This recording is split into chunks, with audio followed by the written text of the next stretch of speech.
All right, I'm sitting here today with Steve Swett. He is running for Marion County School Board. Steve, tell us a little bit about yourself before we start the questions, and tell us what district you're running and why you're running. Oh, okay, great.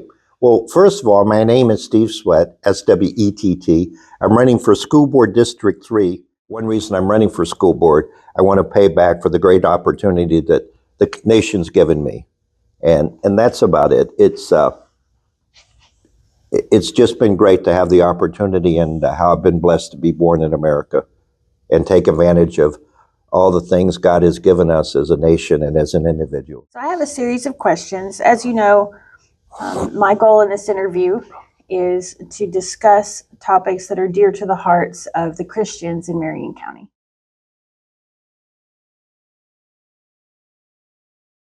How does your faith inform your decision making?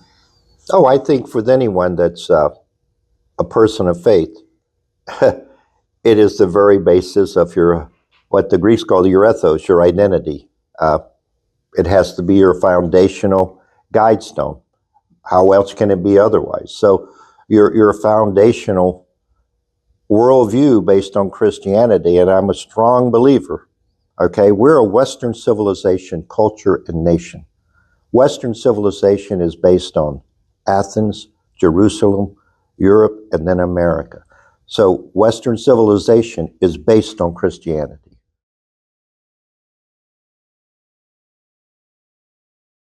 You see traditional Judeo-Christian values as being the best foundation for education. Not only for education, but for the world. Being politically correct we are now. And trust me, there is no, it's all a matter of perception and opinion. Of course it is. Like I said, my son lives in Japan. I've been to Japan quite often. I've been to the Far East, Vietnam. So the culture thing is real. And our culture, our very basis of everything we believe is based on Western civilization. Whether you believe it, realize, or think that it's true, it is true. There's an old thing in psychology, a fish doesn't know it's in water because that's all it knows. We are so steeped in Western civilization values and Christian ethics and culture that we take it for granted. Yes. But it was a long process to get us where we are now and where we have been. Do you believe that you must try to separate your faith in any way from your role on the school board? Well, you can't, like I said, you can't separate your faith or your belief system. I can't, you can't, anyone on any platform, school board, whatever. Of course, your faith and your background and your beliefs are going to come into play. Now, what you need to balance that with is the position and your fiduciary duty and the legal requirement of the position, okay? We can't impose faith by edict or force, nor do you want to. We're not a Muslim country. We're not a theocracy, okay? We are a nation based on Christianity. What is your favorite chapter of the Bible and why? Well, that's a good question. Well, I would say Romans because it really lays the ground road. You know, many churches I've been to, it's the Roman road to salvation. Yes. So Romans is very important. I think Romans is the key to understand the basic tenets of Christianity and the whole story of Paul going back to Rome and uniting the early Christian Jews and the Christians. So I would say, just if you had to say, okay, one book, and this will help you understand Christianity, I would say Romans. But of course, that's out of the Bible. There, it's just you can't. Yes. Yeah, you can't. Yeah, you can't. It's like saying, "Who's your favorite child?" Yeah. You know. Yeah.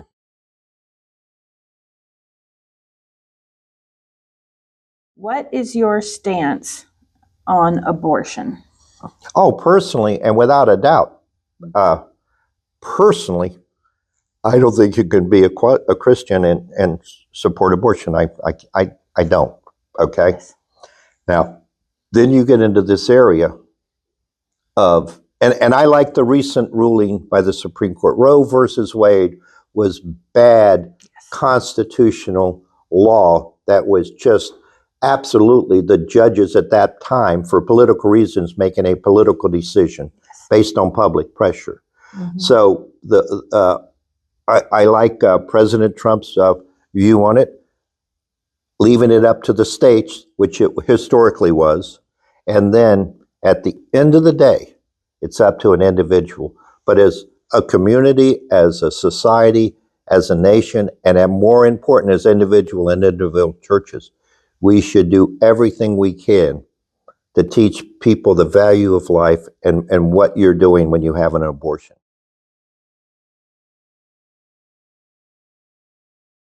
Do you believe that children should have the opportunity to be taught about fetal development?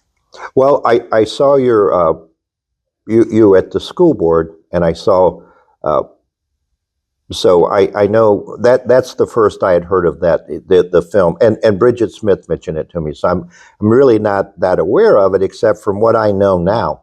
Yeah, just so that the audience is clear for those that aren't familiar with this, there is a push from the Christian Family Coalition I'm participating in to try to give children the experience of witnessing the details of fetal development through an accurate video that depicts the moment of fertilization up to the moment right before birth. It just gives developmental milestones, heartbeat, brainwave activity, when the fingers and toes form, when the baby can suck its thumb, when they start to move around, Amen. all that stuff. It's just a very simple, short video. The longest one is, I think, just over 5 minutes. That would just kind of help children to understand that some of the rhetoric used in the common day, like clump of tissue, Oh, yeah, I know. and all of these reproductive health care and all these things, to help them understand that this kind of war with words that they use to downplay what's really going on is not the actual truth. And so that's what the debate for the fetal development video is about. And so kind of your perspective on showing that to children. Well, I'll say this. If I was on the school board, to be specific about it, and I think how they left you, if I recall correctly, when you presented to the school board, I would take that to a workshop. They have workshops. And because of the Sunshine Law, that's where you discuss things like that. Right now, sitting where I am now, from what I know about, and you just gave a good overview that helped me actually, I would talk with the fellow school board members. The community has a chance to come during and I know you're aware of this, even during the workshop, and state their point of view. Now, I would say, without a doubt, the one thing, I think it's a good film. I'll say that personally. I'll put it this way. If I had a child in public schools and this was available, I would want them to see it.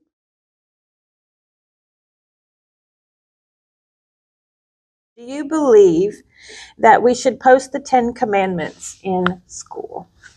Well, again, some of these controversial things are showing our different culture, our different perspective, and how our nation is changing historically.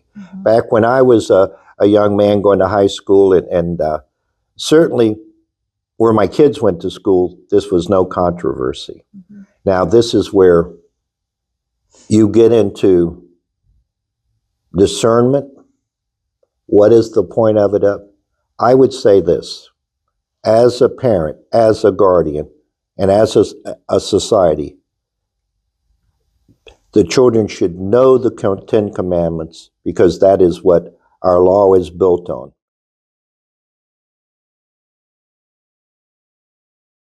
How important are the morals and character of school board members? Oh, with anything, not just school, as people, as a society, as an individual. The old saying, be careful of your thoughts, they become your actions. Be careful of your actions, they become your character.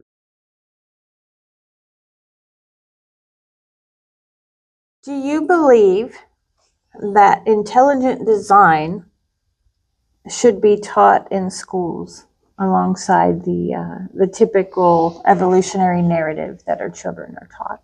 I would put everything on the table. If you're talking education, I would put everything on the table and let the children, because one of the things they should be learning is discernment, critical thinking skills, and how to shape their worldview. Give me your thoughts on transgender ideology in schools. Oh yeah, that's easy. I mean, I would say transgender, it's grown proportionally in the last, I'll say, I'm going to pick a number, 15 years. Before that, it was never heard of. Right. It's a mental illness, and it certainly, it should be dismissed as such.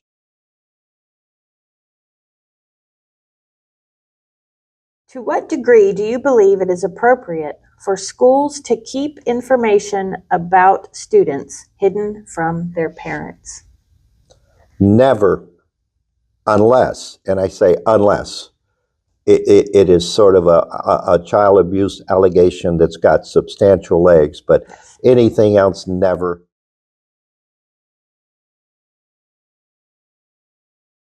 What is your number one goal as school board member?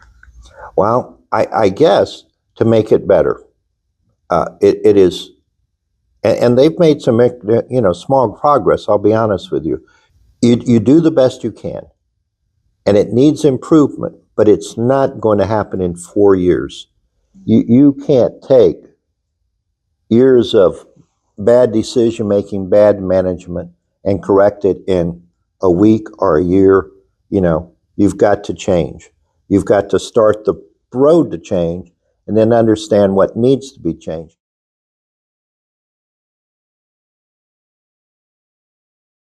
So how do you plan to achieve your goals? By doing the best you can with the tools you have in front of you and where we are now. There is no magic bullet.